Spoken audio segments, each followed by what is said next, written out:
kapan seseorang itu dinyatakan bahwasanya dia telah terdiagnosa dengan urusan dunia, mabuk kepayang, dia sudah lunglai dengan urusan dunianya. Ketika seseorang itu dia tidak pernah peduli dari mana dia mengambil hartanya, apakah itu jalur yang halal ataukah itu jalur yang haram. Seseorang, Pak, yang di dalam hidupnya sama sekali dia tidak pernah mempelajari referensi, tidak pernah mempelajari dalil untuk mengetahui mana itu yang halal dan mana itu yang haram dan mana itu yang ranahnya pada ranah syubhat, lalu dia menggampang-gampangkan urusan interaksinya dan urusan muamalahnya dan selalu mencari titik yang paling sesuai dengan nafsunya untuk mendapatkan harta. Nah, ini fix dan confirm. Dia termasuk orang yang telah terjangkiti dan teridentifikasi. Dia cinta sama dunia secara berlebihan. Berikut adalah suara kajian Ustadz Umar Mita Syamila terkait hal tersebut. Link kajian tersebut ada di deskripsi. Terima kasih.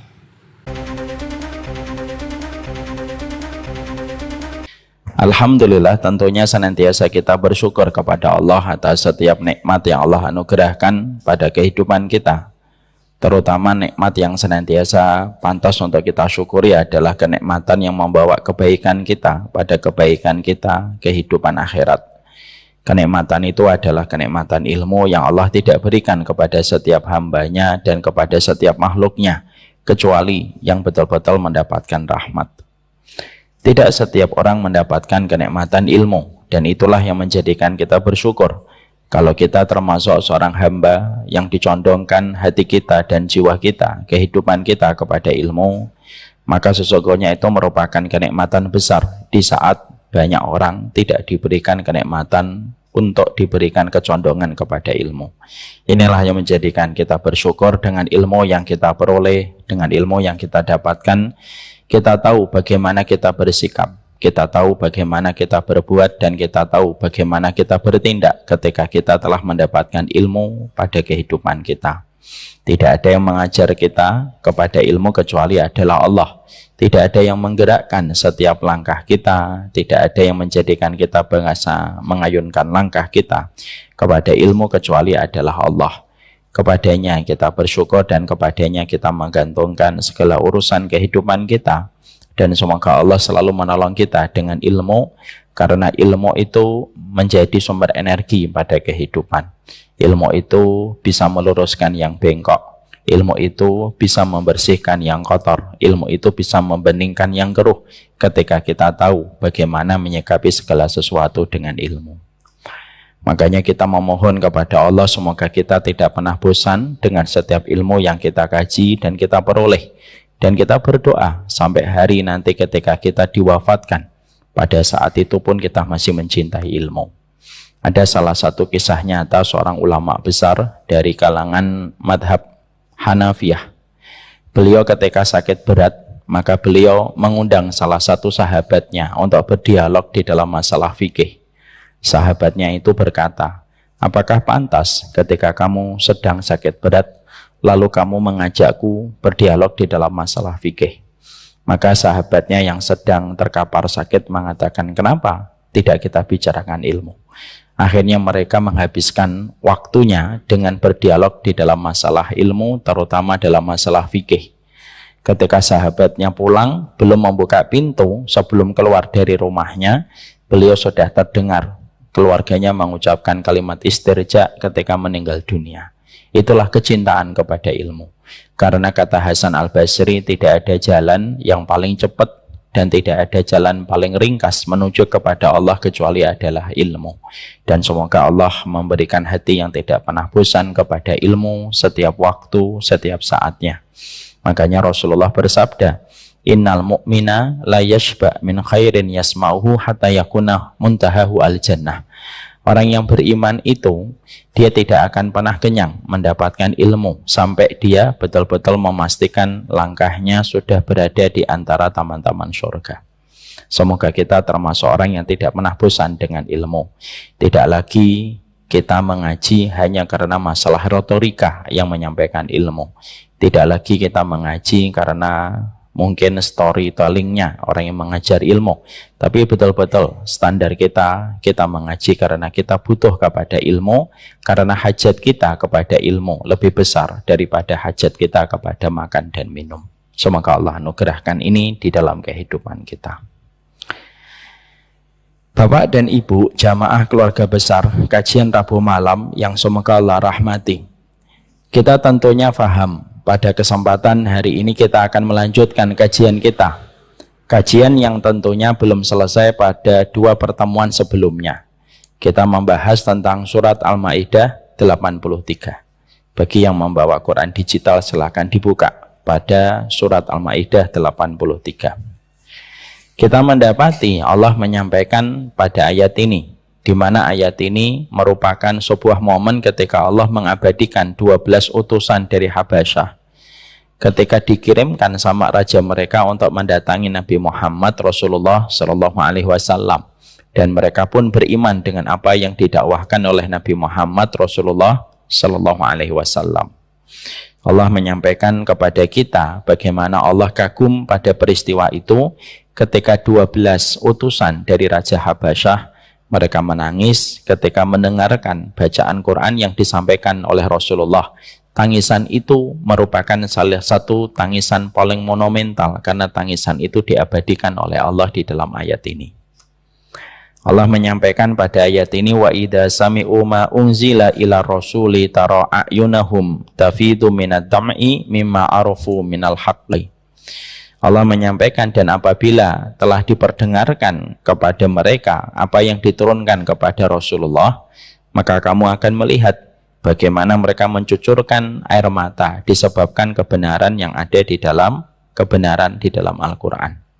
Ketika mereka mendengarkan Quran itu dibacakan, mereka langsung berdoa, yaquluna rabbana amanna faktubna ma'asyahidin. Mereka langsung berkata, ya Allah, sesungguhnya kami beriman kepada apa yang diturunkan kepada Nabi Muhammad, faktubna ma'asyahidin, dan tetapkanlah kami sebagai orang yang senantiasa menetapi kebenaran Rasulullah dan kebenaran Al-Quran. Ini sudah kita bahas panjang lebar. Tentunya kemarin pada pertemuan sebelumnya kita membahas, ternyata 12 utusan Habasyah ini mengetahui betul bahwasanya beriman itu yang paling berat bukan hanya ketika mengucapkan ikrar syahadat, tapi mereka memahami betul yang paling berat ketika beriman itu ketika kita senantiasa istiqomah di dalam iman kita dan menetapi jalan kebenaran itu sampai kita meninggal dunia. Ini menunjukkan berarti 12 utusan yang datang kepada Nabi Muhammad itu orang-orang cerdas. Mereka baru belajar, mereka baru beriman, tetapi mereka langsung tahu persoalan pokok di dalam kehidupan iman, bahwasanya yang paling berat di dalam kehidupan iman itu bukan hanya sekedar beriman, tapi bagaimana ditetapkan sebagai orang yang istiqomah di dalam iman untuk mempersaksikan kebenaran Al-Quran dan kebenaran Rasulullah. Makanya mereka mengatakan, Rabbana amanna, kami beriman ya Allah, faktubna ma'asyahidin, tetapkanlah kami senantiasa menetapkan kebenaran yang ada pada kebenaran Al-Quran dan Rasulullah. Kita pada pertemuan yang terakhir pula sudah membahas, disitulah kita paham bahwasanya hidayah itu terkadang datang dari perkara dan sebab yang kelihatannya remeh, tetapi terkadang menjaga hidayah itu lebih rumit daripada mendapatkan hidayah itu sendiri. Karena terkadang hidayah itu datang dari sebab dan momen yang kadang-kadang kita tidak merasa itu besar, Pak, tapi bisa menjadikan kita bisa berubah dan akhirnya kita mendapatkan hidayah. Ada yang terkadang mendapatkan hidayah ketika parkir motornya di masjid, lalu dia mendengarkan satu ayat, lalu ayat itu mengubah kiblat hatinya dan kompas jiwanya sampai akhirnya dia mendapatkan hidayah hanya karena mendengarkan satu ayat. Ada pula yang terkadang mendapatkan hidayah disebabkan karena dia pernah menjumpai orang yang masuk masjid dengan orang yang keluar masjid itu berubah dan memiliki penampilan yang sama sekali berbeda. Kalau masuk masjid dia melihat Kenapa ya saya kalau melihat orang masuk masjid itu suntuk, tapi setelah saya memperhatikan mereka keluar dari masjid, saya melihat wajah mereka itu bercahaya dan segar sekali setelah keluar dari masjid. Akhirnya dia masuk Islam. Ada kisah kayak gitu. Ada tetangga saya masuk Islam disebabkan ketika beliau bermimpi. Di dalam mimpinya, beliau senantiasa dikondisikan dan diperintahkan untuk berwudu. Padahal beliau non-muslim. Dan beliau tahu, tidak ada aktivitas wudu kecuali dimiliki oleh seorang muslim. Di dalam mimpi itu, beliau sempat denial, beliau sempat menolak. Karena beliau merasa dirinya bukan muslim. Wudu, saya bukan muslim. Wudu, saya bukan muslim. Lalu beliau bangun. Beberapa hari kemudian mimpi kembali. Lalu diperintahkan pula untuk berwudu. Lalu beliau menolak kembali. Sampai 3 kali mimpinya dan akhirnya beliau ketika di mimpi yang ketiga beliau berwudu.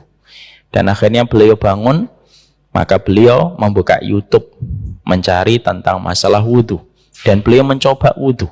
Dan ketika beliau mencoba wudu, beliau merasakan kedamaian yang tidak pernah dirasakan walaupun beliau pulang pergi dari salon. Dan akhirnya masuk Islam. Dan itulah ketika saya tanya alasannya kenapa beliau masuk Islam. Artinya terkadang manusia itu mendapatkan hidayah itu datang dari berbagai macam hal yang terkadang kita anggap itu biasa. Tapi terkadang justru menjadi kunci seseorang mendapatkan hidayah. Yang paling berat bukan ketika mendapatkan hidayah. Tetapi yang paling berat itu adalah bagaimana menjaga hidayah itu bertahan. Melewati berbagai macam musim, melewati berbagai macam kondisi, sampai hidayah itu kita bawa pada hari ketika kita diwafatkan oleh Allah. Itu yang paling berat. Makanya permintaan dari 12 utusan Raja Habasyah itu apa? Faktubna ma'asyahidin. Maka tetapkanlah kami, wafatkanlah kami di barisan orang-orang yang senantiasa mempersaksikan kebenaran Al-Quran dan kebenaran Rasulullah, dan tidak tergantikan oleh apapun sampai kami berjumpa dengan engkau. Ini menunjukkan kepada kita yang paling berat itu bukanlah mendapatkan hidayah, tetapi menjaga hidayah. Makanya kemarin saya menyampaikan pula bahwasanya ayat yang paling berat dirasakan oleh Nabi di dalam surat Hud. Ketika pada satu ayat Allah menurunkan satu ayat di mana Imam Ibnu Katsir berkata, ayat ini menjadikan Nabi beruban ketika mendapatkan turunnya ayat ini. Ayat ini kemarin kita bedah, ayat ini memuat 3 perintah. Ketika Allah berfirman, di mana 3 perintah itu terasa berat oleh Nabi Shallallahu Alaihi Wasallam. Ketika Allah mengatakan, fastaqim kama umirta wa man taba ma'aka wala tatghaw. Fastaqim, istiqomahlah engkau wahai Muhammad, kama umirta, sebagaimana yang diperintahkan kepadamu. Yang kedua, wa man taba ma'aka, kalau kamu istiqomah bersama dengan orang yang bertaubat.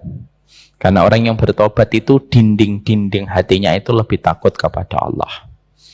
Wala tatghaw, janganlah kamu melampaui batas. Ayat ini secara fakta sukses membuat Nabi itu beruban rambutnya. Ketika rambutnya Nabi itu beruban karena beratnya dirasakan oleh Nabi ketika ayat ini dibuka dengan sebuah instruksi dan sebuah perintah. Fastaqim kama umirta. Istiqomah ya Muhammad terhadap apa yang diperintahkan kepadamu. Untuk memberikan arti kepada kita, istiqomah itu kesetiaan yang begitu sulit kita hadirkan dalam kehidupan. Sama analoginya Pak, menikah itu gampang, tapi menjaga kesetiaan setelah kita menikah itu susah. Kadang-kadang orang menikah alasannya sederhana, mereka gampang untuk menikah. Yang paling sulit bukan meluluhkan hati seorang wanita dan bukan meluluhkan hati seorang laki-laki. Tapi yang paling sulit itu adalah kesetiaan setelah kita mengikat janji di hadapan Allah Subhanahu wa taala. Itulah beratnya kita dalam pernikahan. Makanya tidak salah kalau kesetiaan di dalam pernikahan di dalam bahasa Arab disebutnya al-wafa. Al-wafa itu menepati janji sampai kita meninggal dunia. Maka itu menunjukkan kepada kita bahwasanya hampir sama benang merahnya. Sebagaimana hidayah itu gampang, menjaga hidayah itu susah. Menikah itu gampang, punya anak juga lebih gampang. Tapi menjaga kesetiaan setelah kita menikah, itulah yang paling sulit. Dan itulah yang paling susah. Dan itulah yang menjadikan kita senantiasa harus betul-betul mengerti. Kenapa kita disuruh ngaji, kenapa kita disuruh zikir pagi, kenapa kita disuruh suhbatus sholihin, menemani orang solih, bertetangga sama orang solih. Itu sebenarnya perintah-perintah itu sederhana. Maka message dan pesan dari setiap perintah itu sederhana, supaya hangatnya rasa cinta kita kepada Allah tetap terjaga. Lalu kita istiqomah sampai pada hari ketika kita ditutup matanya dan diwafatkan oleh Allah. Itulah yang dikatakan sama 12 utusan Raja Habasyah yang ucapannya diabadikan oleh Allah. Faktubna ma'asyahidin. Bapak kagum nggak? Ibu kagum nggak? Ayat ini diucapkan orang yang baru saja masuk Islam, baru mu'alaf. Tapi ucapan ini walaupun diucapkan oleh seorang mu'alaf, diabadikan oleh Allah di dalam surat Al-Ma'idah 83. Terkadang bukan masalah mu'alafnya, bukan masalah lamanya kita masuk Islam, tapi masalahnya adalah terletak seberapa pahamnya kita tentang Islam. Kadang-kadang kita suka meremehkan orang mu'alaf. Alah mu'alaf, nggak ngerti apa-apa. Kadang-kadang yang mu'alaf lebih cepat di dalam mengupgrading dirinya mempelajari iman dibandingkan orang yang dari kecilnya beriman tetapi tidak pernah mengupgrading dirinya terhadap keimanan. Inilah 12 mu'alaf yang ucapannya diabadikan oleh Allah. Sekarang kita akan membahas. Di dalam kemarin kita membahas. Ini berkaitan tentang bagaimana ucapan doa kita. Rabbana amanna faktubna ma'asyahidin. Karena kita ingin sekali bahwasanya kita beriman dan diwafatkan di barisan orang yang menetapkan kesaksian atas kebenaran Al-Quran dan kebenaran Rasulullah. Maka kita harus paham perkara apa saja yang menggagalkan kita untuk menjadi orang yang memberikan kesaksian kepada Al-Quran. Apa saja perkara yang bisa menggagalkan kita untuk mendapatkan hidayah. Apa saja perkara yang bisa menjadikan kita tergelincir ketika sudah mendapatkan hidayah, tetapi kita tidak mampu menjaga hidayah itu sampai kita meninggal dunia, itu apa saja. Kenapa? Alim tu syarra la li syarri walakin li tawakkih. Kita ini terkadang harus mempelajari keburukan, bukan untuk mengamalkannya, tapi kita mempelajari keburukan supaya kita mampu menjaga diri kita dan membangun barrier, benteng antara kita dengan perkara buruk supaya tidak menimpa kepada kita. Orang yang tidak paham virus biasanya mudah kena virus. Orang yang tidak paham bahayanya makanan-makanan santan ya biasanya akan terkena mudah penyakit. Orang yang tidak paham tentang makanan-makanan instan biasanya akan mudah terkena dampak penyakit karena dia terlalu mengkonsumsi makanan instan. Sama pula karena kita punya cita-cita yang sama, Pak. Kita itu kan pengen meninggal dalam kondisi faktubna ma'asyahidin. Kita pengen meninggal dunia ditetapkan oleh Allah di barisan orang yang memberikan kesaksian kepada kebenaran Al-Quran dan Rasulullah.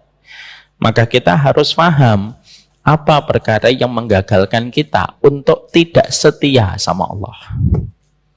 Karena sesungguhnya yang paling berat bukan beriman, tetapi menjaga kesetiaan kita beriman kepada Allah. Itu yang paling berat. Makanya ada hadis yang selalu membuat saya termenung. Hadis itu adalah ketika Rasulullah bersabda, fa inna ahadakum la ya'malu bi amali ahlil jannah hatta yakuna bainahu wa bainaha illa dira'un fayamalu bi amali ahli nari hatta yadkhuluha. Ini hadis ini membuat kita mikir, Pak. Bagi yang sudah ngaji lama ataupun yang baru ngaji. Hadisnya apa? Hadis ini supaya Rasulullah membangkitkan dan membangunkan kewaspadaan kita. Hadisnya begini. Rasulullah bersabda, ada loh di antara kalian yang melakukan amalan penduduk surga sampai begitu banyak amalan penduduk surga, antara dirinya dengan surga itu tinggal sejengkal. Tapi catatan takdir mendahuluinya. Lalu dia melakukan amalan penduduk neraka di ujung akhir kehidupannya. Ketika dia melakukan amalan penduduk surga di ujung kehidupannya, maka pada saat itulah dia mati dalam kondisi mengamalkan amalan penduduk neraka dan akhirnya masuk ke dalam neraka. Ini kan memberikan kepada kita sebuah kewaspadaan. Jangan kita merasa maghrur. Maghrur itu apa, Pak? Maghrur itu terpedaya dengan amalan yang telah kita lakukan. Merasa kita sudah sholat, merasa kita sudah tahajud, merasa kita sudah puasa. Lalu kita terpedaya dengan amalan yang telah kita lakukan. Makanya Rasulullah tahu betul salah satu di antara strateginya setan ketika menggoda manusia itu membuat manusia itu terpedaya dengan amal yang telah dia perbuat. Maka Nabi membuatkan sebuah penjagaan. Hati-hati loh.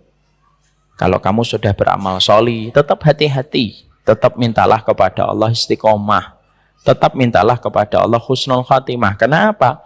Karena kamu akan temukan banyak orang yang amalannya dengan amalan surga itu tinggal sejengkal saja dia sudah masuk surga. Tapi ternyata di akhir kehidupannya dia melakukan amalan penduduk neraka dan akhirnya dia dimatikan dalam kondisi melakukan amalan penduduk neraka sampai dia menjadi penghuni neraka. Ini kan menakutkan.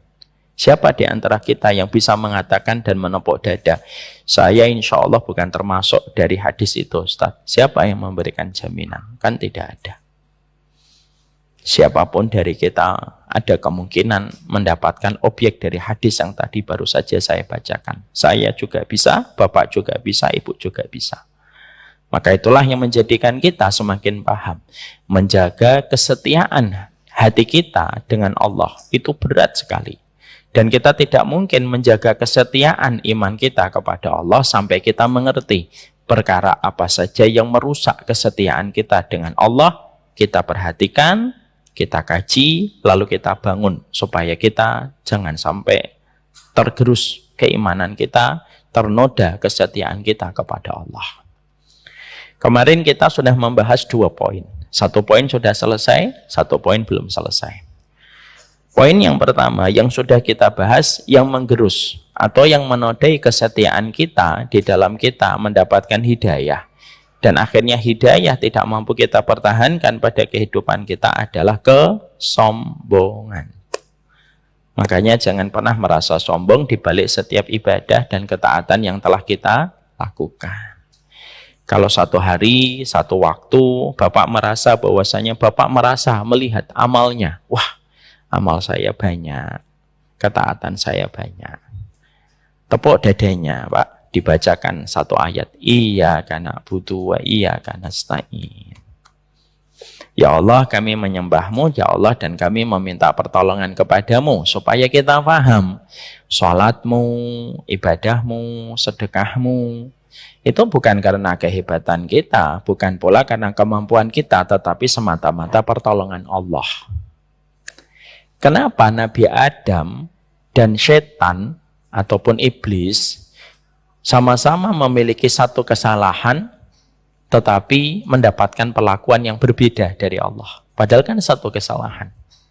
Nabi Adam satu kesalahan, memakan buah yang diharamkan oleh Allah. Iblis satu kesalahan ketika dia menolak bersujud kepada Adam.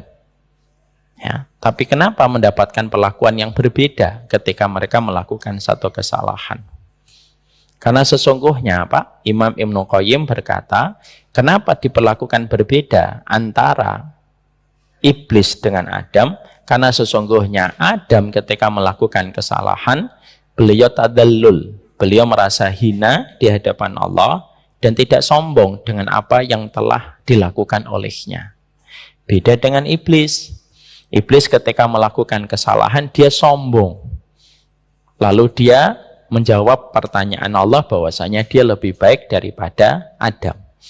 Makanya terjadi sebuah dialog antara Allah dengan Nabi Adam. Sebelum Nabi Adam itu, ketika Nabi Adam itu beliau mengakui kesalahannya, dalam sebagian riwayat sebelum dijatuhkan ke atas muka bumi, Allah itu bertanya kepada Adam, Adam, kenapa kamu makan buah yang sudah aku larang? 5 akalta mimma haramtu laka. Kenapa kamu masih makan buah yang aku haramkan, wahai Adam?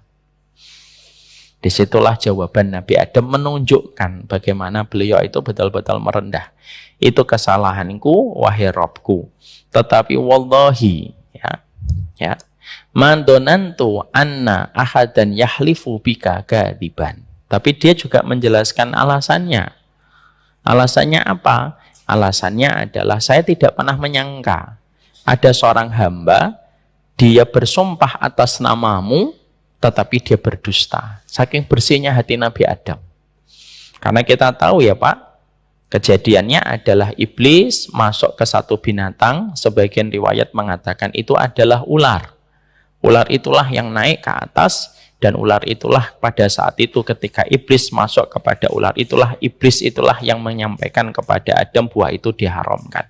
Dan iblis ketika menyampaikan buah itu untuk dimakan, iblis menggunakan nama Allah. Demi Allah ya Adam, ini buah yang akan memberikan kepadamu keabadian. Ketika disebutkan nama Allah, Nabi Adam langsung mengimani dan mengambil buah itu. Ketika Nabi Adam itu merendah, disitulah akhirnya Allah memberikan rahmat. Makanya apa? Fatalaqa Adam min rabbihi kalimatin fataba alaihi. Makanya kita menjumpai dan kita mendapati Nabi Adam sebelum diturunkan, Allah ngajari Nabi Adam satu doa. Dan dengan doa itulah Nabi Adam itu diterima kembali taubatnya. Apa doanya Nabi Adam? Pasti Bapak sudah hafal, Ibu juga sudah hafal. Doanya adalah Rabbana dolamna anfusana wa illam taghfir lana wa tarhamna lanakunanna minal khasirin. Itu yang ngajarin Allah. Diajarin ke siapa? Kepada Nabi Adam. Kapan diajarinya? Sebelum turun. Dan ketika Nabi Adam membawa doa itu, maka doa itulah yang menyebabkan Nabi Adam satu kesalahannya diampuni oleh Allah, mendapatkan rahmat, dan Nabi Adam kembali ke kampung halamannya, yaitu adalah surga. Beda dengan iblis. Iblis tidak mendapatkan rahmat, sombong Pak. Dan saya sudah sering mengatakan, inna lil ilmi tughyanan kama anna lil mali tughyanan. Kan saya sudah sering menyampaikan perkataan dari Wahab bin Munabbih. Orang yang punya ilmu punya tabiat sombong. Sebagaimana orang yang punya harta punya tabiat sombong. Kalau dua-duanya tidak menjaga hatinya. Jadi di balik juz 30, di balik taklim, di balik kitab, di balik syarah, di balik hadis, itu ada kemungkinan orang bisa menjadi sombong. Sebagaimana di balik harta, jabatan, dan status bisa menjadikan seseorang itu menjadi sombong. Orang kalau mereka memiliki harta, sombongnya itu kelihatan Pak. Pasti kelihatan. Tapi orang sombong pada ilmu tidak pernah kelihatan. Orang sombong pada ilmu tidak pernah kelihatan. Karena apa? Dia lebih lembut daripada sutra. Sehingga orang ketika sombong dengan ilmunya, menjadikan pada saat itu Allah melepaskan hidayah, Allah membiarkan dia tersesat, dan kita temukan orang-orang yang mereka itu sudah terliputi dengan kesombongan, tidak pernah ditolong oleh Allah pada akhir kehidupannya. Karena apa? Sudah mengagungkan dirinya dibandingkan Allah Subhanahu wa Ta'ala. Hati-hati terhadap penyakit kesombongan. Na'udzubillahi min dzalik. Yang kedua yang telah menjadi pembahasan kita, yaitu adalah pesona dunia. Pesona dunia itu merupakan salah satu di antara faktor dominan, faktor primer. Hilangnya seseorang dari hidayah itu adalah karena pesona dunia. Sebenarnya Pak, kalau kita bicara tentang dunia, dunia itu bukan hanya menjadi musuh kebenaran kalau kita salah memanajemen dunia dan harta. Tapi sebenarnya dunia itu merupakan musuh dari segala pokok kebaikan di dalam kehidupan itu dunia. Karena berapa banyak seorang anak merintih dalam sedihnya ketika mendapati seorang bapak sudah jatuh cinta kepada dunianya. Dan kita juga mendapati pula beberapa istri yang akhirnya merana, tidak bisa mendapatkan haknya sebagai seorang istri juga karena urusan duniawi. Dan berapa banyak orang tua meneteskan air mata di masa tuanya ketika anaknya selalu menempatkan dunia menjadi obsesi terbesar pada hidupnya. Jadi memang dunia itu pesonanya kalau tidak kita berhati-hati, maka sesungguhnya dia musuh dari segala pokok kebaikan. Kita akan membahas, kemarin kita menyampaikan, sesungguhnya kapan seseorang itu sudah terjangkiti secara sah dan meyakinkan, fix dan confirm bahwasanya dia sudah terperosok kepada urusan dunia dan menjadi hambanya dunia. Dan tentunya dunia dan hidayah, ketika dunia ini tidak dimanage dan diatur dengan pengaturan yang diridhoi oleh Allah, maka sesungguhnya tidaklah dunia ketika mencengkram kepada hati manusia, kecuali pertama kali yang akan dikudeta adalah kebenaran dan hidayah. Karena dunia itu sifatnya kuat, dunia itu sifatnya sombong, Pak. Dan dunia itu sifatnya tidak mau disatukan dengan apapun kecuali dia berdiri sendiri. Itu dunia kalau tidak kita dapatkan ilmunya secara benar bagaimana memanagenya. Makanya akhirnya dunia itu sering mengkudeta hidayah pada hati manusia. Makanya kita harus memahami ada 7 tanda, ada 7 karakteristik. Kapan seseorang itu sudah betul-betul dia linglung dengan urusan dunianya dan mabuk kepayang dengan dunianya. Dan ketika sudah linglung, sudah mabuk kepayang, sudah cinta dengan dunia, dia tidak akan bisa mempertahankan hidayah. Kalau dia jatuh cinta duluan, Pak, dengan dunia, maka hidayah pasti ditampik.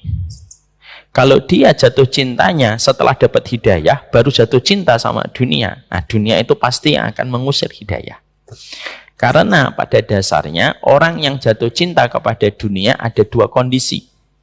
Satu, ada yang jatuh cinta kepada dunia sebelum mendapatkan hidayah. Ini biasanya nggak akan dapat hidayah sampai mati. Dia jatuh cinta dulu, linglung dengan urusan dunia. Jatuh cinta, kasmaran dengan dunia sebelum dapat hidayah. Biasanya orang semacam ini susah dikasih nasihat. Makanya Imam Ibnu Qayyim berkata, siapa orang yang paling susah dikasih nasihat? Orang yang mabuk kepayang dengan dunianya. Kalau saya biasanya nambahin 3, Pak. Bapak masih sudah hafal. Orang yang paling susah dikasih nasihat itu 3, versi Umar Mita. Ya. Jadi nanti kalau ditanya itu kata siapa? Ulama enggak, itu kata Umar Mita. 1, orang yang kasmaran dengan dunia, ini jelas nomor 1, kata Imam Ibnu Qayyim. 2, orang yang jatuh cinta, Pak, susah dikasih nasihat. Orang, ada laki-laki jatuh cinta kepada perempuan, itu luar biasa susah dikasih nasihat. Itu loh calonmu belum pakai hijab, nanti saya akan mendakwahinya. Ya, Masya Allah. Padahal mendakwahi dirinya aja belum beres. Itu kata-kata magic, Pak, yang biasanya tidak efektif setelah nikah. Setelah nikah baru pusing kepalanya. Yang ketiga, yaitu orang yang sedang fanatik buta kepada kelompoknya. Aduh, susah itu, sudah fanatik buta. Makanya kalau sudah berhadapan dengan orang fanatik buta, sebaik-baik jawaban diam. Kalau sudah fanatik. Makanya kalau Bapak ngomong panjang lebar sama saya diem. Nah, berarti saya anggap Bapak fanatik. Karena apa? Karena ngobrol sama 3 orang ini susah. Ngobrol sama 3 orang ini susah. Dan sesungguhnya ada orang yang jatuh cinta kepada dunia sebelum dapat hidayah. Ini yang paling tragis. Akhirnya dia terus menggelinding hidupnya, tidak pernah berkeinginan sama sekali untuk mendapatkan hidayah dan kebenaran. Karena apa? Baginya kebenaran itu hanyalah sebuah proses kemelaratan dan kemiskinan. Sehingga apa ngelihatnya? Lihat orang ngaji aja tidak suka, Pak. Jadi kalau orang belum dapat, sudah linglung dan kasmaran dengan dunia, maaf, bukan hanya ngajinya nggak suka, ngelihat orang ngaji aja nggak suka. Pernah kita dapetin lihat orang ngaji, saya tuh nggak suka, lihat kamu ngaji tuh nggak suka. Kok bisa? Padahal ngajinya kita juga nggak mengganggu dirinya. Itu sudah dampaknya. Sehingga akhirnya ada orang yang sudah kasmaran dengan dunia sebelum dapat hidayah. Ada yang kedua, yang sama juga parah. Sudah dapat hidayah, tersengat dengan dunia, Pak. Karena penjagaannya kurang, karena sering melihat, karena sering membandingkan, karena sering melihat pencapaian materi orang lain. Hati-hati. Mata itu jendela. Pertama terjadinya sengatan duniawi, kata Imam Ibnu Rajab. Jadi sengatan duniawi itu selalu dimulai dari sini. Dimulai dari sini dan interaksi. Ada dua pintu. Orang itu jatuh cinta kepada dunia. Interaksi, berapa banyak Bapak berinteraksi misalkan sama orang yang punya mobil mewah, lama-lama kita pengen. Lalu akhirnya apa yang kedua? Kepada apa yang sering kita lihat. Makanya dalam Islam itu apa? Supaya menjaga kesehatan hati, jangan terlalu luas berinteraksi, jangan terlalu luas kita bergaul sama orang. Dalam Islam itu nggak diperintahkan kita luas bergaul, Pak. Sekedarnya dan secukupnya kita bergaul. Yang kedua, jangan banyak melihat. Lah orang itu biasanya ketika sudah dapat hidayah, lalu tersengat dengan dunia, itu biasanya apa? Dua ini, dia salah berinteraksi, dia terlalu banyak melihat. Akhirnya apa? Tersengat hidayah. Kalau orang sudah tersengat hidayah, sudah tersengat dengan duniawi ketika sudah dapat hidayah, itu juga menjadi sama. Akhirnya perhatiannya tidak lagi menuju kepada akhirat, tapi perhatiannya hanya menuju kepada Allah. Dan itulah yang kita harus paham. Dan semakin kita mampu menjaga diri dari berbagai macam kerusakan-kerusakan hati, semakin sensitif kita terhadap perjalanan kita ketika menuju kepada Allah. Saya pernah kagum kisah yang disampaikan oleh istri saya. Istri saya pernah cerita sebuah kisah nyata, Pak. Ini menunjukkan betapa sensitifnya hati manusia kalau dia sudah jatuh cinta kepada urusan akhiratnya dan bukan pada urusan dunianya. Di awal tahun 2000-an, belum ada sosmed, belum ada handphone. Ada salah satu qori di salah satu tempat, Pak. Qori ini terkenal suaranya yang bagus. Iramanya lembut sekali. Akhirnya di kampungnya, di kotanya, regional dia ketika dia tinggal, banyak yang jatuh cinta dengan suaranya yang begitu lembut luar biasa.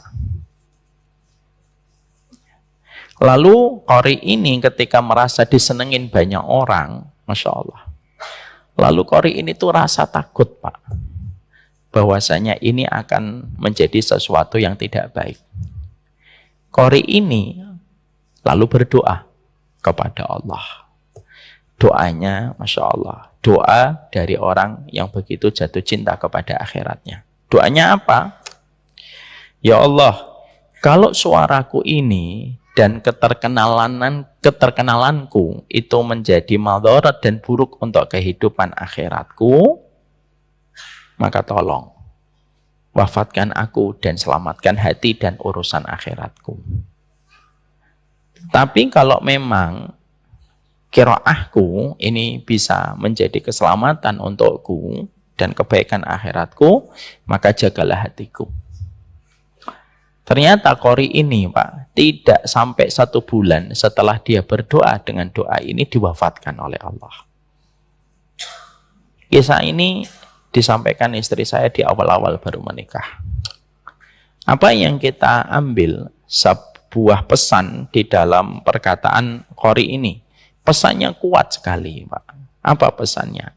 Sesungguhnya kalau orang ketika mereka sudah jatuh cinta kepada urusan akhiratnya, sensitif terhadap segala sesuatu yang bisa merusak kehidupan akhiratnya. Nah, semoga kita diberikan sensitivitas hati itu. Kita akan membahas 7 karakteristik yang dipastikan ketika seorang manusia memiliki 7 karakteristik ini, berarti dia telah fix dan telah confirm dia tersengat oleh pesona dunia. Kemarin kita sudah membahas nomor 1-nya apa? Nomor 1-nya adalah orang ketika dia bertindak, ketika dia berbuat, semuanya diatasnamakan atas nama dunia. Bahkan ibadah-ibadah akhirat yang harusnya ditujukan untuk akhirat pun dia niatkan untuk menjaga kelanggengan urusan dunianya. Jadi kalau orang sudah melakukan ibadah, melakukan aktivitas, melakukan ketaatan, bahkan ketika melakukan ketaatan dan melakukan ibadah, Dia niatkan itu pun untuk dunianya, bukan lagi untuk akhiratnya. Dia sedekah, dia sholat, dia melakukan ketaatan. Tapi niat pertama yang menjadi titik tolak dia melakukan amalan itu adalah untuk dunia. Nah, itu sudah termasuk pada kategori dia jatuh cinta kepada urusan dunianya dan tidak lagi tertarik urusan akhiratnya. Karena apa? Itulah yang disebut dengan ibadah cita rasa duniawi. Dan kemarin kita sudah membahas panjang lebar betapa mengerikan tentang poin yang pertama ini. Makanya kita menjaga betul setiap ketaatan kita, setiap ibadah kita, betul-betul kita niatkan karena Allah. Dan kita harus paham, Pak, dunia yang Allah takdirkan dan Allah takarkan untuk kita tidak pernah ditetapkan takarannya oleh Allah berdasarkan ibadah kita. Allah menetapkan takaran dunia untuk kita itu bukan berdasarkan ibadah kita, tapi berdasarkan catatan takdir dengan ilmu dan hikmahnya Allah yang sempurna 50.000 tahun sebelum Allah menciptakan langit dan bumi. Maka apa yang menjadi ibadah akhirat, biarlah itu untuk akhirat. Dan apa yang kita lakukan untuk bekerja, biarlah kita untuk mendapatkan rezeki karunia Allah. Jangan dicampur aduk. Sudah diperbolehkan bekerja, sudah diperbolehkan bisnis, sudah diperbolehkan berdagang, masih kita gunakan ibadah akhirat untuk membangun akhirat, harusnya lalu kita paksa ibadah akhirat untuk bangun duniawi? Janganlah. Jangan. Lalu yang tersisa untuk urusan akhirat apa? Kalau semuanya kita kerahkan untuk duniawi. Makanya kemarin kan saya sampaikan, sampai urusan sekolah, kita harus betul-betul menjaga niat anak kita ketika sekolah itu betul-betul karena Allah semata. Ini sudah kita bahas. Yang kedua, sekarang kita bahas yang kedua. Kapan seseorang itu dinyatakan bahwasanya dia telah terdiagnosa dengan urusan dunia, mabuk kepayang, dia sudah lunglai dengan urusan dunianya. Yang kedua, kata para ulama, yaitu ketika mereka itu tidak pernah peduli yang halal dan tidak pernah peduli yang haram, lalu tidak memiliki sensitivitas untuk hati-hati terhadap perkara-perkara yang syubhat. Sehingga akhirnya ketika seseorang itu la yubali min aina akhadhal mal, dia tidak pernah peduli dari mana dia mengambil hartanya, apakah itu jalur yang halal ataukah itu jalur yang haram. Seseorang, Pak, yang di dalam hidupnya sama sekali dia tidak pernah mempelajari referensi, tidak pernah mempelajari dalil untuk mengetahui mana itu yang halal dan mana itu yang haram dan mana itu yang ranahnya pada ranah syubhat, lalu dia menggampang-gampangkan urusan interaksinya dan urusan muamalahnya dan selalu mencari titik yang paling sesuai dengan nafsunya untuk mendapatkan harta. Nah, ini fix dan confirm. Dia termasuk orang yang telah terjangkiti dan teridentifikasi. Dia cinta sama dunia secara berlebihan. Kita di dalam kehidupan bermuamalah ketika bicara masalah harta, itu bukan hanya yang haram yang harus kita jaga. Karena yang kita jaga sebagai mukmin itu dua, haram dan syubhat. Ketika kita masih mengatakan yang penting bukan haram, ini berarti kita masih kacamata awam. Kata Imam Adz-Dzahabi. Kacamata orang yang betul-betul dia memahami tentang urusan akhirat, maka dia harus paham konsistensi iman kita ketika kita beriman kepada hari akhir, pada negeri keabadian itu apa? Bukan hanya konsisten untuk menjaga yang haram, tetapi yang syubhat. Dan perkara syubhat itu perkara yang sifatnya samar-samar, yang terkadang ketika samar-samar itu jumlahnya jauh lebih banyak daripada perkara yang haram. Menjaga diri dari yang haram, sebagian dari kita mampu, tapi belum tentu kita mampu menjaga diri dari perkara-perkara yang jatuhnya sudah terperangkap kepada perkara syubhat. Nah, perkara syubhat ini loh, yang terkadang ketika manusia tidak punya kepedulian, sensitivitas terhadap perkara yang syubhat, lalu dia mudah mengambilnya ketika dia tidak mau mempelajari ilmunya, tidak mengkaji referensinya, lalu menggampangkan dan tasahul. Tasahul itu menggampang-gampangkan dia untuk mengambil harta, lalu merasa bahwasanya harta yang haram akan mencukupkan dan harta yang syubhat akan memberikan kepadanya kelayakan hidup, maka sesungguhnya persepsinya sudah salah dan itu tidak akan pernah benar. Harta yang haram dan harta yang syubhat tidak akan pernah memberikan kecukupan. Sama, kenapa? Karena Rasulullah mengatakan innal halala bayyinun wa innal harama bayyinun wa bainahuma umurun mutasyabihat la ya'lamuha katsirun minan nas. Di antara yang halal dan haram itu perkara syubhat, cekungannya itu di tengah-tengah. Kebanyakan manusia tidak menyadarinya.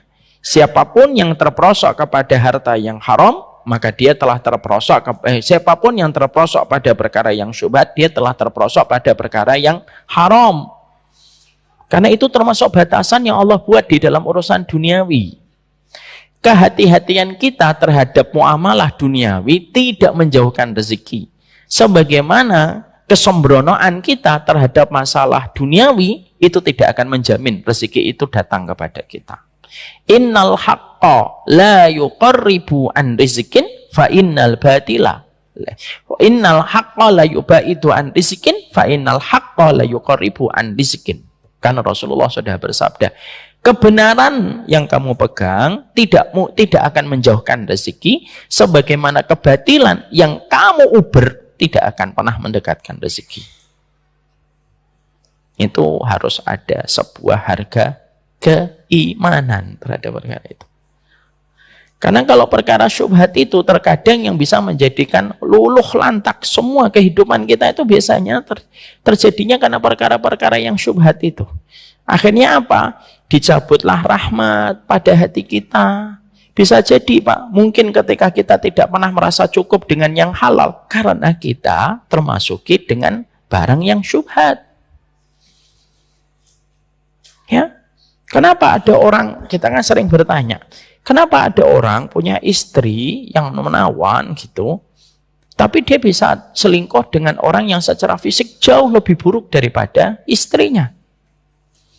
Ini kan pertanyaan yang terkadang sering kita bertanya-tanya sama diri kita dan mungkin sama banyak orang.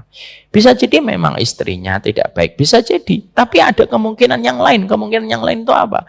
Karena harta syubhat itu salah satu dampaknya, kata Ali bin Abi Thalib, kalau sudah makan yang syubhat, tidak akan pernah merasa cukup dengan yang halal. Makanya doanya Ali indah kan? Allahumma kfini bihalalika an haramika.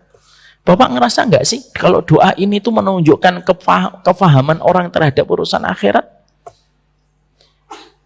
Doanya para sahabat itu kalau kita perhatikan tuh unik-unik Pak, di luar jangkauan logika kita. Doanya, ya Allah cukupkanlah kami dengan yang halal supaya kami tidak perlu untuk menoleh kepada yang haram. Itu kan unik betul itu. Makanya Ali bin Abi Thalib ketika berdoa dengan Allahumma kfini bihalalika an haramika, ya Allah cukupi kami dengan yang halal supaya kami tidak perlu menoleh yang haram. Beliau menyebutkan salah satu yang membuat seseorang itu menoleh kepada perkara haram itu apa? Harta yang syubhat.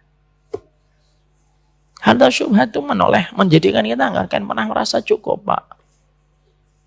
Sehingga akhirnya berapapun dia diberikan oleh Allah perkara-perkara halal yang memberi nikmat kepadanya, itu ketika masuk kepada hidupnya, maka semua itu hanya nilai dan hanya volume doang. Tetapi kenikmatan pada perkara halalnya hilang. Karena apa? Imam Ibnu Qayyim lalu mengatakan kepada kita, dampak dari harta yang haram yang merusak kualitas kehidupan manusia itu paling besar setelah kesyirikan. Itu dampaknya dari perkara harta yang haram. Kenapa? Begini kaidahnya. Karena Imam Ibnu Qayyim itu berkata gini, harta itu kalau dia halal saja, kedudukannya sebagaimana sayap seekor nyamuk. Itu kalau halal Pak. Harta itu kalau halal, dunia atas dan bawahnya dikumpulkan, itu di hadapan Allah, mata dilu janaha ba'udah, tidak akan pernah sama dengan sayapnya seekor nyamuk lalat. Itu kalau halal, mubah. Sudah sehina itu Lalu ada orang yang rela mengambil sepotong dari sayap seekor nyamuk itu, sayap seekor lalat itu dengan cara yang dibenci oleh Allah. Itu lebih hina lagi. Makanya akhirnya tidak pernah kita jumpai satu dampak kerusakan yang paling besar menggerogoti kehidupan manusia, menghilangkan keberkahan, menghilangkan ketenangan, menghilangkan kebahagiaan. Kecuali apa? Kecuali adalah harta syubhat itu masuk. Terjadinya perzinahan, khamr, itu selalu ada kaitannya dengan harta yang haram. Kenapa? Musibah itu kita dapatkan pasti karena apa yang kita lakukan. Ya.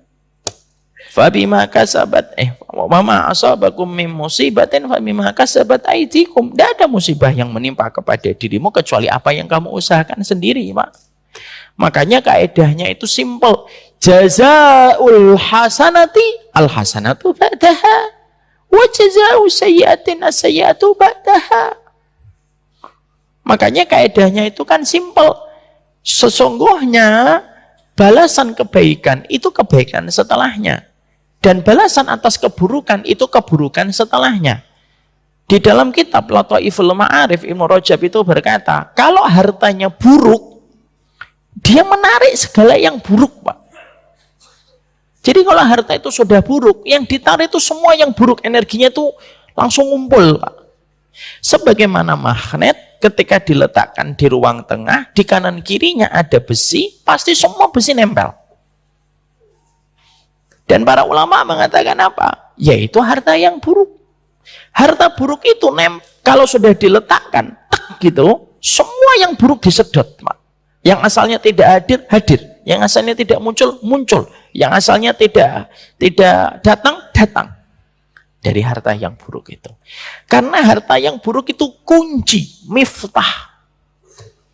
Harta yang buruk itu miftah, kunci dari seluruh pintu keburukan. Itu dimulai dari harta yang buruk. Disitulah kita akhirnya mengetahui tidak ada perkara yang paling cepat memudahkan kita taat kecuali harta yang halal, dan tidak ada perkara yang paling cepat menjadikan kita redup dalam taat kecuali adalah harta yang bersih.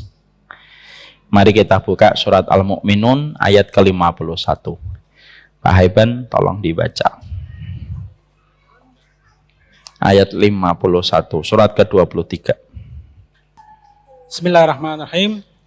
Wahai para rasul, makanlah dari makanan yang baik-baik dan beramal solehlah. Sesungguhnya aku maha mengetahui apa yang kamu kerjakan. Mari kita bedah ayat ini, Pak. Kita baca pelan-pelan, Ibu juga baca pelan-pelan. Supaya kita bisa menghadirkan maknanya untuk menjadi nasihat dan peringatan untuk kita. Allah menyampaikan di dalam ayat ini tidak panjang, Pak, tetapi sebagian besar para ulama meletakkan kaidah penting pada ayat ini. Ya ayyuhar rusulu kulu minat thayyibati wa'malu sholihah. Wahai para rasul, mendapatkan perintah yang pertama apa? Yaitu kulu minat thayyibati, makanlah yang baik. Para ulama menafsirkan makan yang baik itu dua. Mendapatkannya dari harta yang baik, dan ketika dia memakan pun memakan yang halal, tapi mendapatkannya dari yang baik. Kalimat setelahnya itu tidak mengatakan wasallu dan sholatlah. Tidak mengatakan wasumu, puasalah. Tidak. Allah langsung menyebut biangnya ke atas. Wa'malu sholihah, dan beramal sholihlah. Kalau kita menggunakan akal kita, hati kita, pikiran kita membaca ayat ini, apa korelasinya? Perintah yang pertama makan, perintah yang kedua beramal sholih. Dan kita harus tahu, tidak mungkin Allah meletakkan beberapa kalimat dan beberapa narasi, beberapa kalimat di dalam Quran dan ayat kecuali selalu memiliki kesenambungan dan memiliki keterikatan. Allah menjadikan memanggil para rasul. Dipanggilnya para rasul apa? Suruh makan yang baik dari harta yang halal. Tetapi kalimat setelahnya itu wa'malu sholihah, beramal sholihlah. Di situ para ulama lalu mengartikan, Pak, tidak ada perkara yang paling cepat menjadikan kita bisa beramal sholih kecuali makan yang halal. Dan tidak ada perkara yang paling cepat menjadikan kita susah beramal solih kecuali adalah harta yang tidak baik. Makanya akhirnya kita mendapati perkataan Imam Ibnu Rajab di dalam kitabnya Jamilul Ulum wal Hikam. Sunnah itu, Pak, kalau diperes itu intinya cuma 3. Jadi di antara ratusan ribu hadis yang dihafal oleh para ulama, contohnya Imam Ahmad hafal 1 juta hadis. Kalau diperes banget, maka sesungguhnya intinya hadis itu cuma 3. Hadis yang pertama Umar bin Khattab, hadis yang kedua hadis Aisyah, hadis yang ketiga hadis Nu'man bin Bashir. Hadis Umar bin Khattab apa? Innamal a'malu bin niat. Artinya penting menjaga niat. Itu sepertiga dari bangunan sunnah. Kalau Bapak di dalam kehidupan selalu melihat niat sebelum melakukan apapun dan mengucapkan apapun, berarti Bapak sudah mengamalkan sepertiga bangunan sunnah. Sepertiga yang kedua, hadis dari Aisyah. Apa itu? Man ahdasa fi amrina hadza ma laysa minhu fahuwa raddun. Siapapun yang mendatangkan urusan bukan urusan kami tertolak. Hati-hati terhadap dalil sebelum melakukan sesuatu. Itu sepertiga yang kedua. Sepertiga yang ketiga itu apa? Innal halala bayyinun wa innal harama bayyinun. Yang halal itu jelas, yang haram itu jelas. Yang tidak jelas itu perkara di antara keduanya. Dan itu menjelaskan tentang bagaimana kita hati-hati terhadap masalah harta. Jadi kalau ada orang ngaji, Pak, dia menjaga niat, dia menjaga dalil, paling fasih dia menjelaskan sesuatu yang tidak ada dalilnya, tapi makannya masih haram dan menggampangkan yang syubhat, dia hanya 2/3, Pak, sepertiganya rusak. Dan sepertiga ini terkadang menentukan nasib manusia di hadapan Allah. Maaf ya, Pak, urusan harta itu tidak pernah ringan di hadapan Allah. Mana dalilnya, Ustadz? Oke, dalilnya nasihat untuk saya, untuk kita semuanya. Dalilnya kata para ulama, kita hutang dengan ridho. Orang yang menghutangi kita juga ridho. Kita hutang, lalu kita mati dengan membawa catatan hutang. Ruh kita itu tersakiti antara langit dan bumi gara-gara utang kita belum dibayar. Padahal mendapatkannya halal, memperolehnya halal, memperolehnya ridho orang yang memberi hutang sama kita. Tapi kalau kita sampai membawa utang itu mati, maka ruh kita itu terletak antara langit dan bumi kesakitan gara-gara masalah utang yang tidak segera dibayar. Padahal mendapatkannya halal. Kalau kita utang kan pasti ridhonya orang yang memberi hutang, Pak. Ya atau tidak? Tidak mungkin kan kita ngambil utang tanpa ridho orang yang memberi hutang. Itu namanya bukan utang, itu maling namanya. Kalau dia sudah ridho, itu namanya hutang. Kalaupun utang saja dengan keridhoan, ternyata kita mbak bayar sampai kita meninggal dunia, maka sesungguhnya ruh kita itu antara langit dan bumi. Dan Nabi Muhammad kalau mendapati satu jenazah akan disolati sama beliau, Nabi itu pertanyaannya adalah hal alaihi dain, punya utang enggak? Kalau dikatakan na'am ya Rasulullah alaihi dain, dia punya hutang, Nabi fatarokahu, Nabi meninggalkannya. Tidak Nabi mensolatinya. Nabi enggak nanya itu enggak bayar itu karena apa? Enggak, Nabi enggak nanya. Cuma nanya doang, punya utang enggak? Punya ya Rasulullah. Ditinggalkan sama Nabi. Ditinggalkan langsung oleh Nabi. Menjadikan kita memahami bahwasanya dalam masalah utang saja kita paham betul. Kalau hutang dengan keridhaan saja bisa menjadikan kita tidak terselesaikan ruh kita ketika kita punya hutang, apalagi ketika dalam posisi ketika ngambil harta yang syubhat, Pak. Makanya akhirnya kita mendapati dari surat Al-Mu'minun ayat 51, Allah menggantikan kulu minat thayyibati dengan wa'malu sholihah. Itu tidak mungkin diletakkan dengan begitu saja. Tapi di dalam tafsirnya dijelaskan betul bahwasanya amal soleh itu tergantung bagaimana energi di dalam hidup yang kita dapatkan pada rezeki yang kita peroleh. Karena itu mempengaruhi amal soleh. Makanya tidak salah kalau ada sebagian hukama, sebagian ahlul hikmah itu berkata, zina itu terjadi pasti ada kaitannya dengan harta yang haram. Entah bapaknya ngasih rezeki haram, entah ibunya nyuapin harta yang haram, maka turun itu. Dan akhirnya menjadi sebab terjadinya perzinahan, khamr, narkoba, semuanya. Kenapa? Innal sayyiati, bahwasanya jazaa'us sayyiati as-sayyi'atu ba'daha. Balasan atas setiap keburukan itu selalu keburukan-keburukan setelahnya. Dan itu yang paling menakutkan, Pak. Makanya akhirnya kita paham kebenaran kalau kita konsisten menjaga diri yang syubhat, tidak pernah menjauhkan rezeki. Dan sebagaimana kebatilan ketika kita serakah ngambil harta yang syubhat dan haram karena merasa tertipu dengan volumenya dan tertipu dengan nominalnya, maka sesungguhnya kebatilan itu tidak akan pernah menjamin dekatnya rezeki. Kalaupun datang volumenya, kalaupun datang nominalnya, kata para ulama, itu selalu disertai dengan kerusakan-kerusakan setelahnya. Saya 3 pekan yang lalu sudah nyampaikan ke Bapak kan, harta itu kan ada 2. Ada harta yang mengawetkan, ada harta yang sifatnya merusak. Dapatnya 1 miliar, kebutuhannya 1,5 miliar. Dapatnya 100 juta, tapi kebutuhannya 200 juta, itu merusak, Pak. Ada orang dapat 1 miliar, tapi anaknya ketika mendengar nama bapaknya itu bencinya luar biasa. Dibanting pintunya, dibanting itu lampu belajarnya, hanya karena mendengar nama bapaknya saja. Kenapa bisa terjadi? Di tengah fasilitas berlimpah yang didapatkan anak itu, kerusakan itu selalu dimulai pada interaksi harta. Makanya akhirnya disitulah kita memahami tidak ada komitmen manusia terhadap sebuah komitmen untuk meninggalkan yang mungkar, kecuali komitmen untuk meninggalkan yang mungkar itu kecuali disertai tidak ada komitmen meninggalkan yang syubhat kecuali diganti sama Allah yang terbaik. Saya ambilkan 2 contoh, Pak. 2 contoh. 1 contoh dari salaf, 1 contoh dari khalaf. Khalaf itu zaman kekinian. Ada namanya Qadhi Abu Bakar Muhammad. Ada seseorang namanya Qadhi Abu Bakar Muhammad.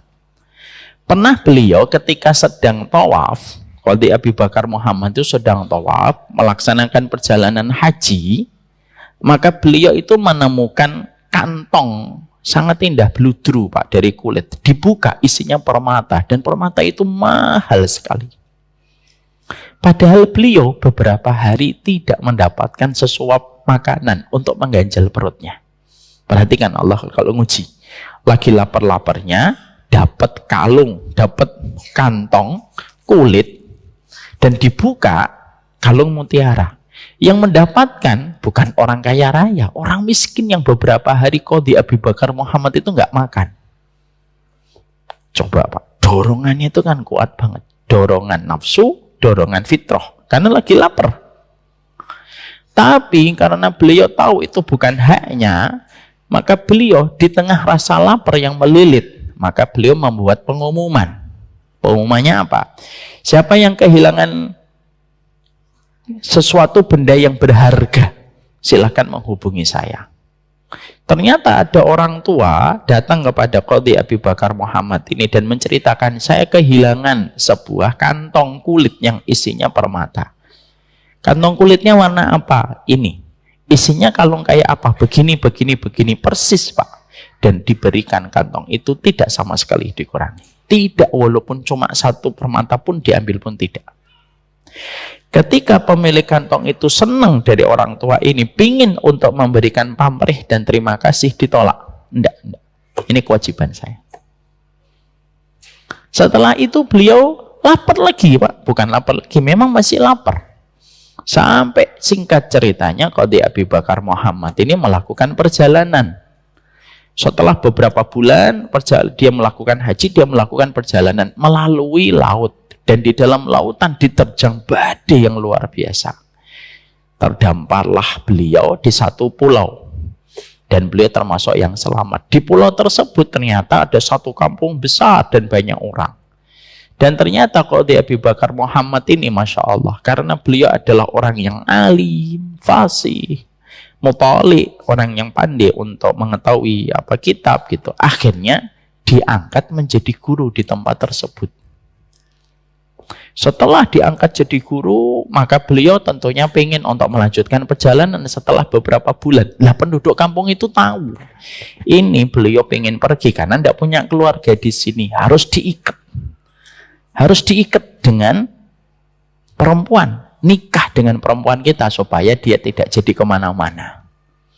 Jadi kalau bapak jatuh cinta sama seorang ulama, ulamanya pergi dari sini, nah ikat pak, tawarin seorang gadis solihah. Maka diikat dengan seorang gadis solihah. Inti ceritanya nikah pak. Dan ketika nikah, maka malam arusnya, malam arus itu malam pernikahannya, ketika dia mendatangi wanita yang telah menjadi istrinya, beliau kaget. Wanita itu memakai kalung, yang kalung itu tidak pernah dia lupakan. Itu kalung istimewa yang pernah dia temukan di sekitar Ka'bah. Yang dia waktu menemukannya, hasrat untuk memiliki kalung itu tuh gede sekali.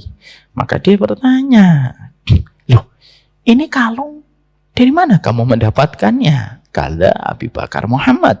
Loh kalung ini milik keluarga kami. Loh siapa? Ini merupakan warisan dari bapak saya yang telah meninggal dunia. Kaget beliau. Kaget sekonyong-konyong beliau. Akhirnya mengalirlah cerita tentang kalung itu dari Qadhi Abu Bakar Muhammad. Lalu wanita itu pun cerita bahwasanya bapaknya pun bercerita pulang dari Mekah. Beliau menceritakan pernah kehilangan kalung itu, ditemukan sama seorang pemuda, tapi pemuda itu dikasih tetapi tidak mau. Dan beliau berkeinginan untuk ketemu lagi dengan pemuda itu. Kalau tidak ketemu di dunia, biarkan aku meminta sama Allah ketemu di surga. Tuh pak. Lah Qadhi Abu Bakar ketemu lagi dengan kalung itu pak. Dapat keluarganya, dapat wanita solihah, dapat kalungnya pak. Dan itu sebagian para ulama ketika mengomentari dan memberikan ta'liq kepada kisah Qadhi Abu Bakar Muhammad itu, mereka mengatakan apa? Meninggalkan yang syubhat itu pasti akan mendatangkan kebaikan.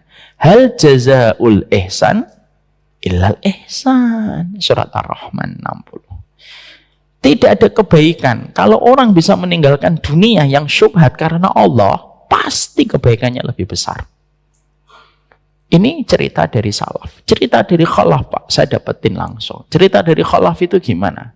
Ada seorang bapak-bapak pernah cerita ke saya. Dia punya anak pak. Anaknya itu sukses dalam bisnis. Dan qadarullah dia cerita dengan bangga, dan bangganya bukan masalah suksesnya. Beliau berkata, anak saya tidak pernah bersentuhan dengan riba semenjak merintis bisnis. Tidak pernah bersentuhan dengan riba. Anak saya sukses Ustaz, omsetnya sudah miliaran. Bukan masalah omset miliaran. Mungkin yang sukses dengan omset miliaran banyak, kata beliau. Tapi yang membuat saya bangga itu apa? Anak saya tidak pernah bersentuhan dengan riba ketika punya bisnis itu. Dan anak saya, Masya Allah, tidak pernah nyogok, nggak pernah nyuap, tidak, merintis bisnis, pure bisnis. Dan sukses.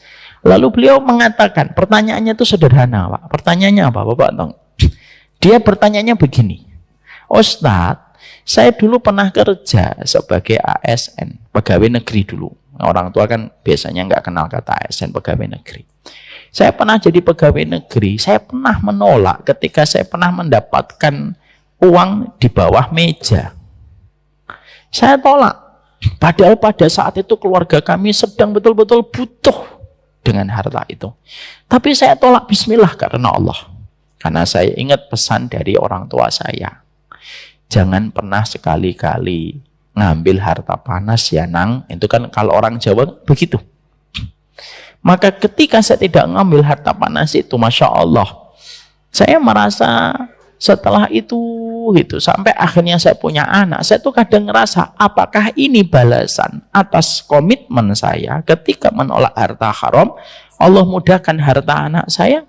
Saya menjawab, husnudon lah Pak sama Allah. Moga-moga itu merupakan balasan dari kebaikan Bapak menolak harta yang haram dan harta yang syubhat. Itulah yang kita harus paham.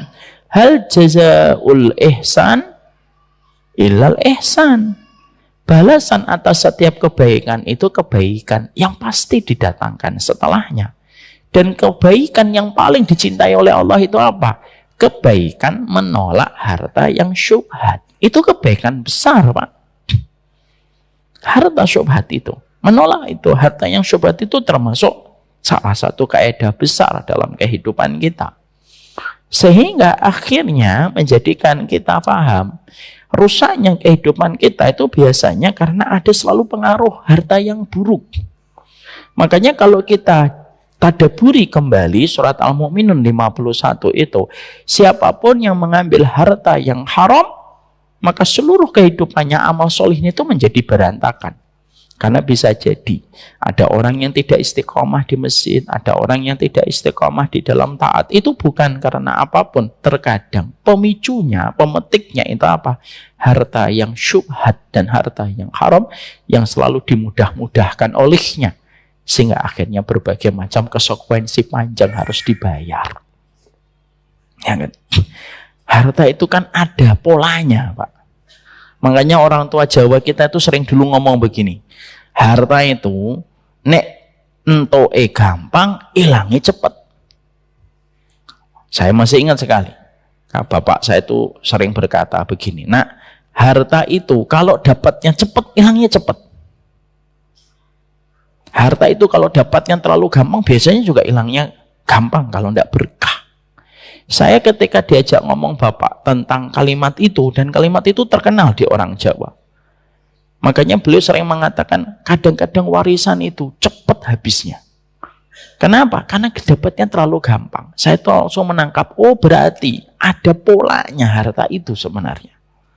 Makanya akhirnya ketika harta itu haram, dan pemilik alam semesta tidak ridho kepada harta yang haram, bahkan ketika dia mubah saja sudah hina, apalagi diambil dengan cara harta yang haram, dengan cara yang haram, maka itulah terjawab. Kenapa banyak masalah? Karena banyak masalah itu karena masalah ketika kita menggampangkan harta yang haram. Itulah yang menjadikan kita paham. Itulah yang menjadikan kita mengerti. Tidak ada kebaikan yang segera Allah mudahkan untuk kita, Pak, kalau kita sudah meniat untuk menjaga harta yang haram. Dan tidak ada sebuah proses-proses kebaikan yang kita peroleh cepat kecuali menjaga harta yang halal itu. Makanya Bapak kadang-kadang ingat ada mungkin momen-momen ketika Bapak nolak yang haram, entah berapa bulan, lalu tiba-tiba Bapak dapat tawaran yang lebih besar daripada sebelumnya. Karena apa? Tidak mungkin kebaikan itu usang, Pak. Al-birru la yabla. Kebaikan itu tidak pernah expired. Kebaikan itu tidak pernah usang. Artinya apa? Kata para ulama, al-birru la yabla itu. Ya artinya kebaikan itu tetap harus dibalas oleh Allah. Karena apa? Karena Allah itu maha asyakur. Allah itu maha mensyukuri terhadap setiap ketaatan dan perbuatan baik kita. Dan salah satu puncak ketaatan yang dicintai oleh Allah itu apa? Komitmen orang beriman dari harta yang syubhat dan harta yang haram. Itu yang menjadikan kita paham. Ya. Jadi makanya nasihatnya orang kalau bertobat itu apa? Ditinggalkan harta yang syubhat. Merusaknya lebih cepat dari apa yang kita perkirakan. Ya. Rusaknya dan dampaknya lebih cepat daripada apapun yang kita pikirkan. Dan hari ini, Pak, kita beratnya itu apa? Kita hidup di zaman materialisme, di mana ketika anak-anak kita, kalau kita mungkin sudah ngelewatin masa-masa itu, anak-anak kita yang paling berat. Mereka hidup pada zaman ketika berbagai macam harta itu didapatkan dan lebih banyak nilai syubhatnya dibandingkan perkara haram dan halalnya. Itu yang kita harus berhati-hati. Makanya Masya Allah salah satu walinya Allah itu apa? Salah satu sifat walinya Allah itu adalah al-wara'. Dia bukan menjaga dari yang haram, tetapi dia pun menjaga dari perkara-perkara yang syubhat. Maka inilah yang menjadikan kita paham. Seorang wanita pun juga sama. Bagaimana seorang ibu terus menasihati suaminya supaya seorang suami mampu senantiasa konsisten untuk menjaga dari berbagai macam harta yang syubhat dan harta yang haram. Ya, itu yang kedua. Yang ketiga, kata para ulama, sesungguhnya ketika kita mendapatkan apakah seseorang itu teridentifikasi sebagai budak dunia dan tidak, yang ketiga itu apa? Ini sudah pernah kita sampaikan dalam beberapa kesempatan. Yang ketiga itu apa? Kalau orang itu ketika dia mencari dunia, yang dianggap menjadi pekerjaan baginya cuma nyari dunia tok, Pak. Ya, jadi dia menganggap saya itu ya kewajiban saya nyari dunia, udah begitu saja. Akhirnya apa? Masjid tidak mendapatkan kontribusinya, dakwah tidak pernah mendapatkan loyalitasnya, Palestina tidak pernah mendapatkan perhatiannya, umat yang porak-poranda tidak pernah menjadi perhatiannya, tidak pernah, Pak. Kalau ada manusia diajak berbicara tentang konsep kehidupan yang dicintai oleh Allah, dia tidak tertarik dan tidak ada hasrat, berarti sudah mengarah kepada identifikasi budak dunia. Ini masalah Palestina lah, masalah Palestina diomong, tidak usah lah. Atas nama pekerjaan, atas nama bisnisnya, atas nama dagangannya, masjid tidak mencatat namanya sebagai orang yang sholat. Dakwah tidak mendapatkan kontribusinya. Palestina tidak mendapatkan loyalitasnya. Masalah umat tidak mendapatkan perhatiannya. Tidak peduli. Kalau seseorang hanya berpikir bahwasanya satu-satunya kewajiban bagi dia hanyalah mencari rezeki, tok. Lalu dia tidak sama sekali ingat kewajiban-kewajiban yang lain yang Allah bebankan kepada dirinya, orang yang hanya mengerti tentang jalan rezekinya tapi tidak mengerti kewajiban-kewajiban yang Allah tunaikan kepadanya, maka itu termasuk salah satu di antara identifikasi budak dunia. Jangan begitu ya. Ya. Kadang-kadang kan kemarin saya sampaikan, Bapak masih ingat saya ngomongkan, kadang-kadang ada orang tua bangga, anaknya IP-nya 3, 4. Tapi ketika anak itu EP-nya 4, Pak, cum laude atau summa cum laude gitu. Masjid tidak pernah mencatat nama anaknya sebagai barisan orang yang sholat. Dakwah tidak mendapatkan kontribusinya sama sekali, Pak. Semua orang yang pintar hari ini dari sekolahan larinya ke industri. Nggak ada yang lari ke dakwah. Lari ke dakwah itu biasanya ketika sudah mentok atau ketika sudah tua, baru datang ke tempat dakwah. Masalah umat tidak pernah mendapatkan perhatiannya. Dan ini hari ini yang sedang dihadapi Gen Z itu kan begitu, generasi Z. Fokus kerja, berapa gajinya, berapa dia mendapatkan fee-nya setiap bulan. Masalah yang lain nggak hadir. Masalah lain nggak pernah hadir, Mak. Maka ketika seseorang itu hanya mengerti kewajibannya mencari dunia tok, tapi dia tidak pernah peduli tentang berbagai macam perkara-perkara yang di situ ada tanggung jawab yang Allah bebankan kepadanya, dan dia tidak punya kepedulian sama sekali tentang perkara-perkara itu, nah itu berarti dia sudah dingin terhadap urusan akhirat, tetapi hangat ketika membicarakan urusan dunia. Hatinya itu kalau jadi dunia anget, Pak. Tapi sekalinya bicara tentang non-dunia, dingin dia. Ini na'udzubillah min dzalik. Sehingga akhirnya apa yang terjadi pada kehidupan kita hari ini, kenapa dakwah begini-begini saja? Ya bukan karena orang yang berdakwah itu kurang pintar. Enggak, Pak. SDM-nya cuma segitu aja. Karena apa? Setiap kita selaku orang tua, sekalinya anak pinter, yang kita pikir tentang kantor. Bukan yang kita pikir anak saya ini nanti apa ya kontribusinya untuk dakwahnya kepada agama Allah. Tidak kita pikir, Pak. Dari orang tua yang menetapkan kurikulum tentang anak yang tidak ada kaitannya dengan urusan akhirat, ya anak belajar untuk mencintai urusan dunianya. Saya pernah dapetin kisah dulu ketika saya tinggal di Pamulang, Pak. Sebelum mendapatkan hidayah pindah ke Bekasi. Ya. Saya dulu ketika tinggal di Pamulang, ada salah satu jamaah saya, orang Bekasi, Pak, sakit. Saya jenguk ketika saya kajian di Bekasi. Saya sempatkan menjenguk beliau. Beliau anaknya 3 atau 4 gitu. Ketika lagi mau operasi, saya qadarullah pas datang. Ustadz, saya operasi, Ustadz. Iya gitu. Qadarullah saya nggak ngelihat anak-anaknya, Pak. Pertanyaan mujamalah, pertanyaan basa-basi saya. Oh, anak-anak belum pada datang, Pak, gitu. Saya nggak niat apapun demi Allah. Saya niatnya hanya basa-basi doang. Bapaknya malah nangis. Kan saya jadi takut. Kalau nanti darah tingginya naik, gak jadi operasi. Saya yang disalahin kan. Saya, maaf Pak, pertanyaan saya. Enggak apa-apa Ustaz, nangis dia. Ibunya bilang, udah apa-apa, gak apa-apa Ustaz. Ya bagaimanapun gak apa-apa, bapaknya masih nangis. Ya udah Pak, kalau pertanyaan saya melukai hati Bapak, dihapus aja gitu. Enggak Ustaz. Nah, Bapak tahu nggak kisahnya? Beliau ini sudah wafat. Beliau berkata, anak saya qadarullah semuanya tidak bisa datang ketika saya akan operasi. Anak saya ada jadwal-jadwal penting di kantor mereka.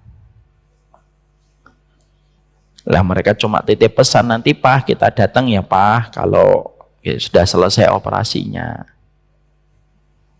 Dan tidak usah mikirin masalah biaya operasi. Kita yang nanggung, Papa tinggal menjalani operasi. Kata Bapak itu kepada saya. Bapak itu lalu berkata, padahal yang saya butuhkan bukan itu Ustaz, masalah biaya rumah sakit saya masih kuat kok bayar biaya rumah sakit.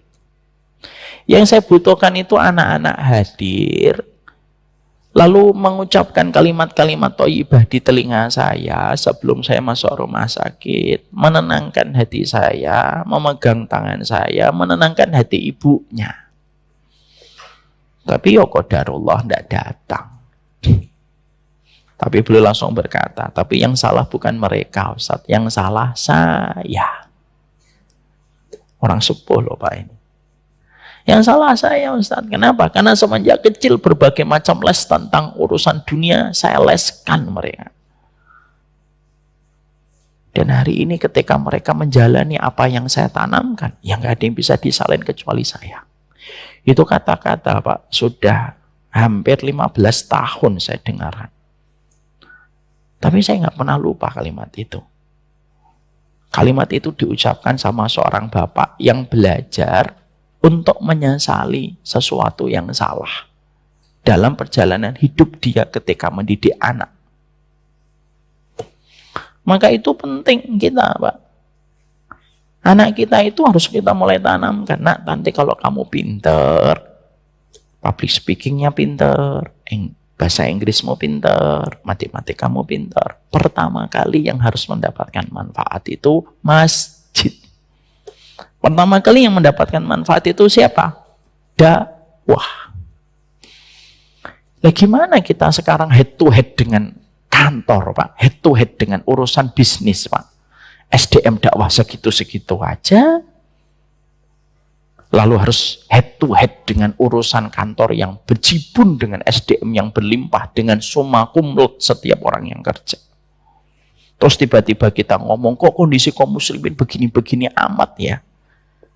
Ya kan saya jadi bingung Pak jawabnya. Makanya kan saya pernah dapatkan ada bapak-bapak sedikit beliau mengatakan dakwah itu kok gini-gini aja. Lah Bapak punya anak juga nggak membantu, mungkin Bapak dulu ketika dalam usia produktif juga Bapak mungkin belum hadir di tempat dakwah. Dan itu yang menjadikan kita paham bahwasanya ketika kita mengerti tentang ini, kembali kepada tadi Pak, sesungguhnya ketika kita seseorang itu sudah cinta kepada dunia, itu tidak selalu bahwasanya dia itu di keningnya ada tulisan dolar dan rupiah. Enggak. Orang dulu sudah cinta dunia itu ya di dalam kehidupannya. Dia hanya mengerti kewajibannya tentang mencari rezeki, tapi tidak paham kewajibannya yang lain. Akhirnya, ya tidak peduli. Dan sering saya ambilkan contoh yang paling gampang supaya kita membuat termenung. Kalau kelingking kaki anak kita sudah tidak pernah jumpa dengan kelingking kaki kita sebagai bapaknya, berarti ada masalah. Kan sunnahnya itu kan kelingking kaki kita nempel dengan kelingking anak kita, Pak. Itu kan sunnahnya, kelingking kaki kita ketemu dengan kelingking kaki anak kita di dalam masjid. Itu sunnahnya begitu harusnya. Tapi kalau anak kita, kelingking kaki anak kita tidak pernah ketemu dengan kelingking kaki bapaknya, sekali ketemu hanya pada waktu Idul Fitri, ada yang salah dalam proses kita ketika memaknai urusan duniawi. Dan akhirnya apa? Ya bisa jadi anak kita akan menjadi delik hukum untuk kita di pengadilan Allah. Karena anak kita bisa jadi nanti bersaksi, loh nak, ya bunayya, anak, kamu kenapa kok begini kehidupanmu? Oh kamu nggak pernah sama sekali bantuin dakwah, nggak pernah peduli tentang Islam, zina tersebar di mana-mana, kondisi carut marut, kamu nggak peduli. Bisa jadi anak kita jawab, lah bapak saya ngajarinya begitu, alamani abawayya hakada. Kalau dalam bahasa Arab, alamani abawayya, yang bapakku ngajarin begitu, mau diapain ya Allah? Kan selesai Pak, akhirnya. Dan itu yang menjadi masalah. Saya tuh, orang itu kalau didakwah Pak, selalu yang difikirkan dakwah, tapi kadang juga kita bingung, gimana ya kita ini bisa menghadapi kondisi yang semakin carut marut, luar biasa, begini gitu. Belum lagi friksi antara ustadz dengan ustadz, pertikaian terus-terusan. Belum lagi tim yang ada pada, tidak setiap orang, tidak setiap dakwah itu punya tim, Pak. Saya alhamdulillah punya tim. Ada banyak ustadz yang tidak punya tim. Kayak misalkan ustadz yang ngajar di sini, Ustadz Fadil.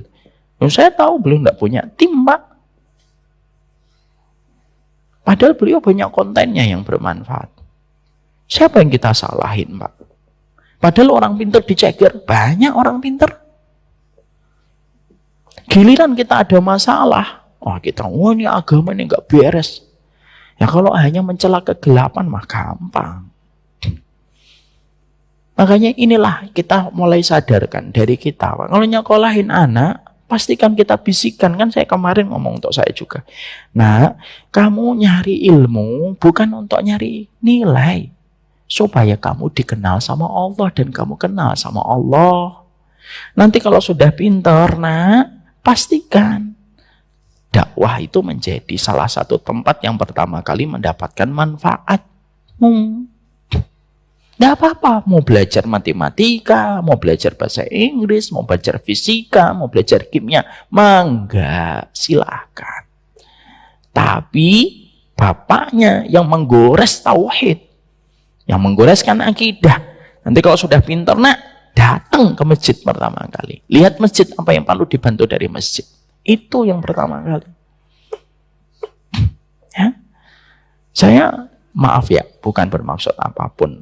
Tapi saya masih ingat, saya tuh kadang ini Pak, saya tuh di antara keluarga yang semuanya cinta ilmu. Saya keluarga besar saya. Sepupu-sepupu saya Pak, semuanya itu di universitas, negeri dan swasta. Bapak saya, 2 anak cerebral palsy, saya yang ini. Tapi saya tuh masih ingat gitu, ketika saya di SMP, punya nilai lumayan tinggi, ya saya ngomong, saya pengen di sekolah negeri aja lah Pak, gitu. Saya diajak sama Bapak, sini nang gitu, diajak ngobrol. Nangis saya Pak, walaupun saya tuh lupa omongan Bapak itu apa, nangis. Tapi akhirnya ya sudah masuk mondok. Padahal kalau menurut saya, kenapa Bapak nggak menyekolahkan saya sekolah umum? Kan biasanya orang tua akan mikirnya nanti rezekinya biar gampang, nyari kerjanya biar gampang. Padahal kita lupa Pak, bahwasanya yang menjamin rezeki kita adalah Allah. Nah itu yang menjadikan kita harus paham. Mari kita goreskan tauhid dalam kecakapan kita dan komunikasi kita sama anak. Terutama masalah menyikapi mereka prosesnya di dalam mereka belajar. Masalah ini tidak bisa diserahkan sama ibu-ibu, Pak. Kenapa?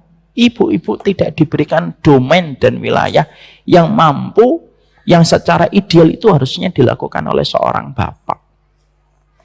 Makanya ketika Nabi Yusuf tergoda dengan zina, yang dia teringat bapaknya atau ibunya? Bapaknya.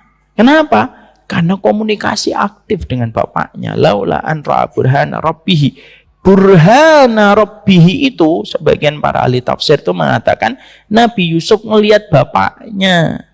Sob, yakin kamu berzina, Sob? Kamu nabi loh. Kenapa yang diingat bukan ibunya? Ibu itu melapisi kasih sayang, Pak. Tapi yang membentuk anak kita, ya bapaknya. Tanamkan. Nah, zaman semakin berat. Tapi kalau kamu selalu membantu agama Allah, tidak mungkin disia-siakan oleh Allah. Tidak mungkin disia-siakan oleh Allah. Memang menjaga iman dan menjaga kewarasan iman di zaman materialisme itu tidak gampang. Tapi inilah kewarasan iman yang harus kita jaga di tengah zaman materialisme. Assalamualaikum warahmatullahi wabarakatuh. Penonton yang dirahmati Allah, bagaimana pendapat Anda dengan tema kajian kali ini? Bermanfaatkah? Berikan pendapat Anda di kolom komentar di bawah. Semoga Allah memberkahi kita semua. Amin. Jangan lupa klik like, subscribe, dan lonceng ya. Terima kasih.